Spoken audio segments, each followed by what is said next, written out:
Man, what a show it was. What a show it was. Ladies and gentlemen, do not adjust your set. I am Hitman Cause. Welcome one and all to your official review for NXT Vengeance Day. And of course, I'm not alone in this endeavor. Please welcome as always the humble man, Gary. Gary, welcome to the contracts. Yo, what's good, my man, Clark Payton. And shit, man, you ready to get into this? Oh yeah, let's do this shit like Brutus. Alright. To start things off, we got things cracking with Blake Monroe versus Jada Parker in a street fight. Yeah. Yup. Now, I gotta give it to both of them then. They definitely brought it, man. They did. Hell yeah, they did. And actually before that, I couldn't help but notice that Jada Parker got a new theme. Oh yeah. And Booker was vibing to it. Hell yeah, he was. Now, personally, I felt that she didn't need a new theme because the crowd was already vibing to her old theme already. But Exactly.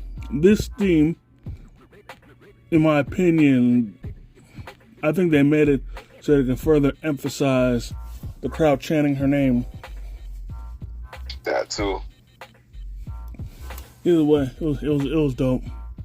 Back to the match, you know, Blake thought she was funny by doing Jada's sit down move and then mocking her LeBron taunt. Exactly. But Jada paid her back by hitting her with the move, showing her how to do it through a table. That's right. But That's Jada also did something that wound up costing her the match in the end, in which Blake was sitting against the steel steps.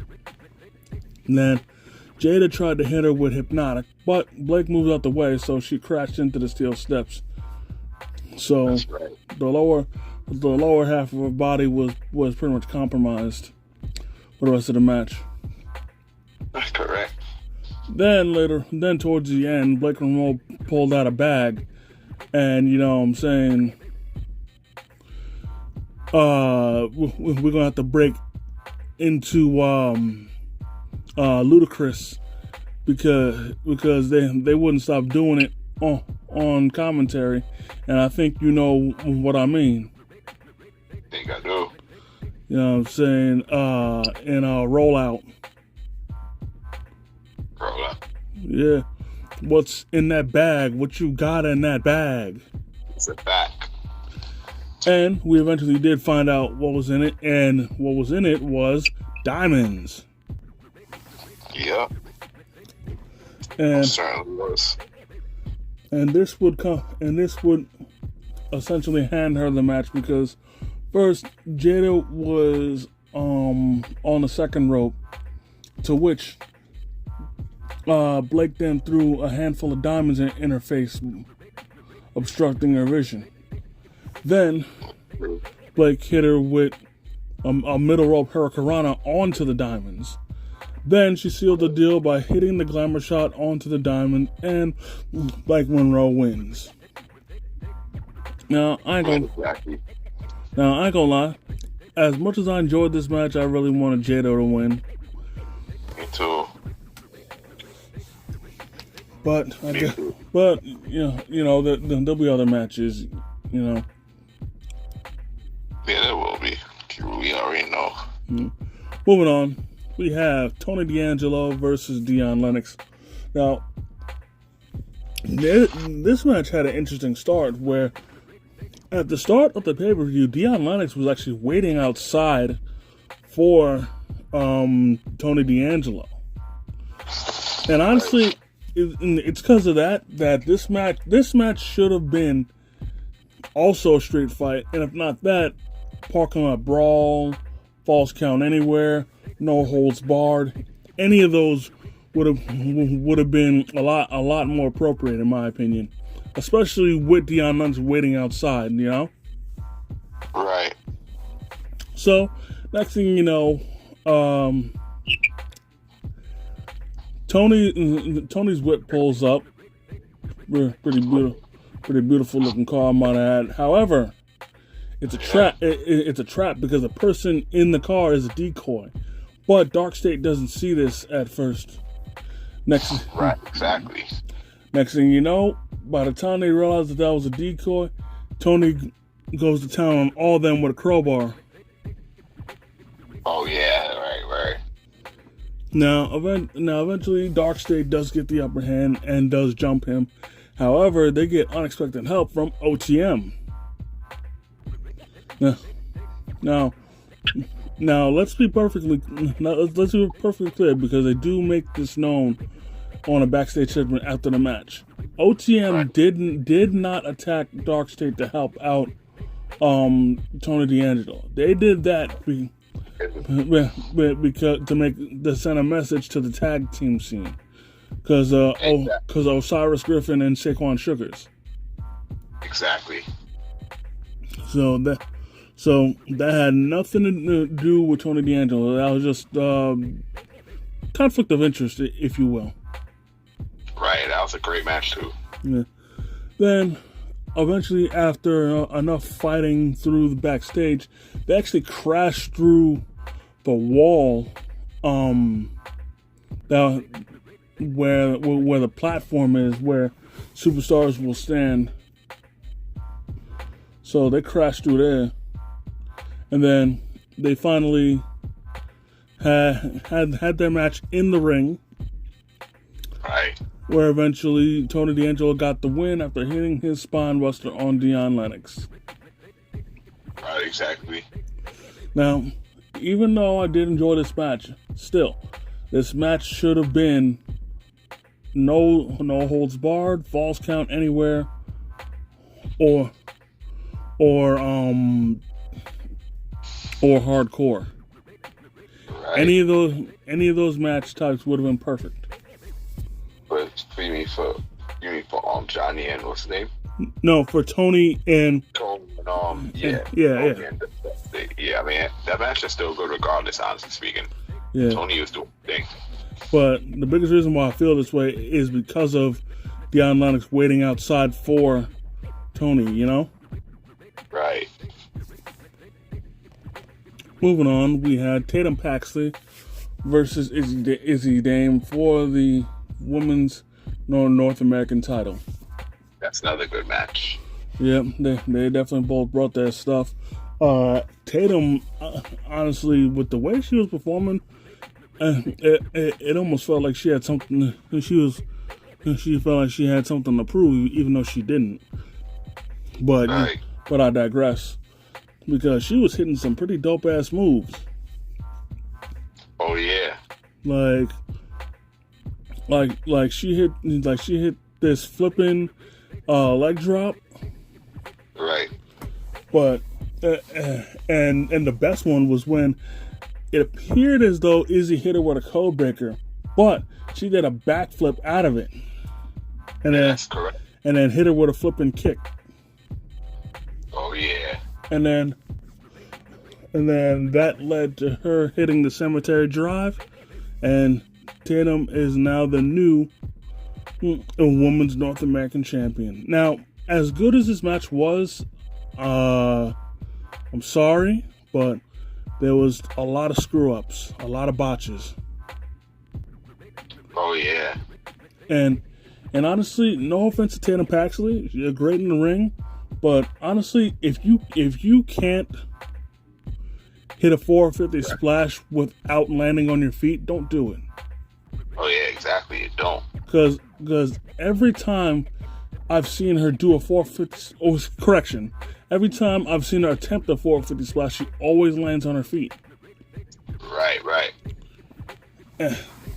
And as nice as it is to see you land on your feet, that isn't how you're supposed to land a 450 splash. It messes it up, you know.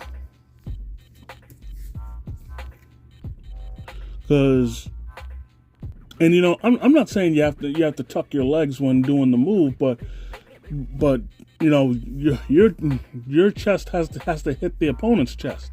That's just how a splash works. You know, not just 450. You know, just a splash. Period. Oh yeah, I know exactly.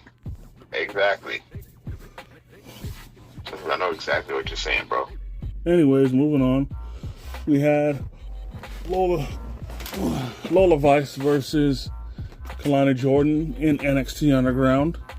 Oh, I'm still correct with that. Good match with my girl. Lola won. Yeah. Now, I'm gonna keep saying it until they get the hell out their ass and bring it back. I miss Raw Underground. There was nothing wrong with Raw Underground. They did everything right with that shit. That shit was literally WWE's own Fight Club, man. Yeah, it was. Like, it was such a great thing, and they just had to pull the plug on it. Like, there was no need. Nah, I see what you mean. But in any case, this match was pretty dope.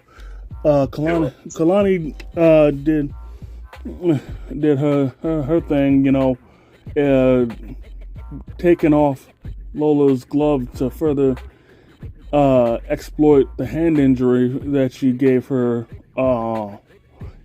before. Right. But her own, I'd say a mix of her own mouth and her own cockiness cost her the match. Exactly. Because in the end, when she was, when Lola was in the ring, Kalani started talking shit to Lola's father, who was in attendance.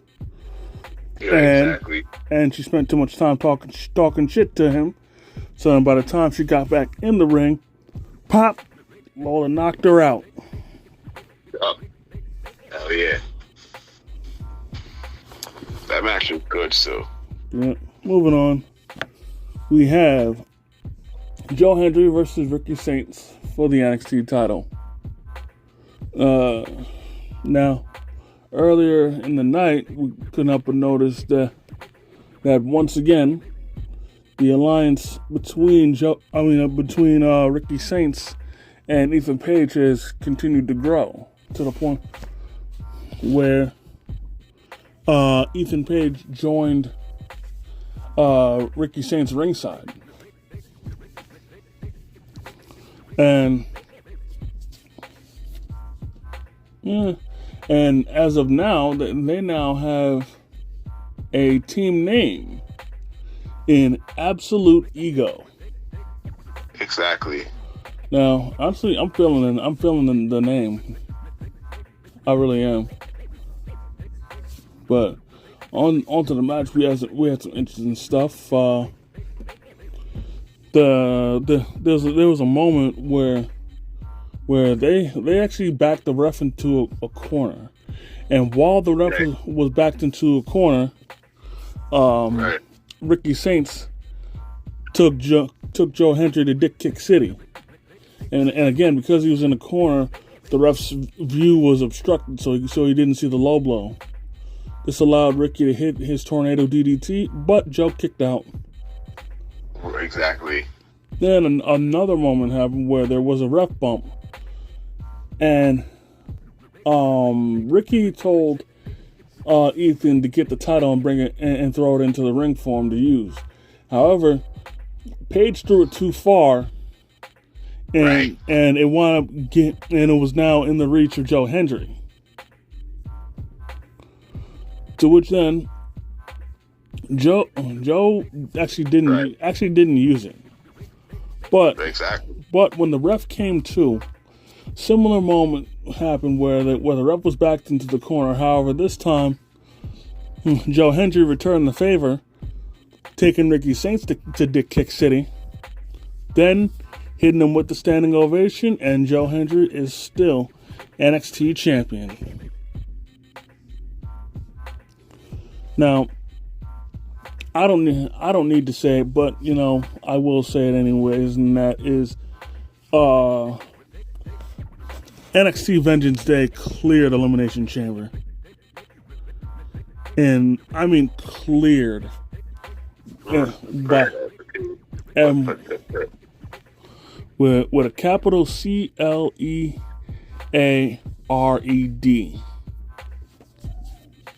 completely clear Elimination Chamber. But then again, you know, I expect nothing less from NXT to outperform the main roster, you know? Yeah, I see what you mean. So, with that being said, that's going to do it for this episode, ladies and gentlemen. I definitely want to thank each and every one of y'all for... Oh, my bad. I just want to say, too, that, that Joe Hendry match, man, with Ricky Saints. Joe Hendry match with Ricky Saints, was a good-ass match. That whole pay-per-view was good. It was better than Elimination Chamber, and the Paxum, her winning the title, was great. This whole pay-per-view was great. Yeah. So, with that being said, that's going to do it for this episode, ladies and gentlemen. I definitely want to thank each and every one of y'all for taking the time out of your busy schedule to come and chill with your boys. I definitely want to thank the Humble Man, as always, for coming through, kicking his wrestling knowledge. Yeah, you already know. Yup, and we'll be coming right back here with y'all.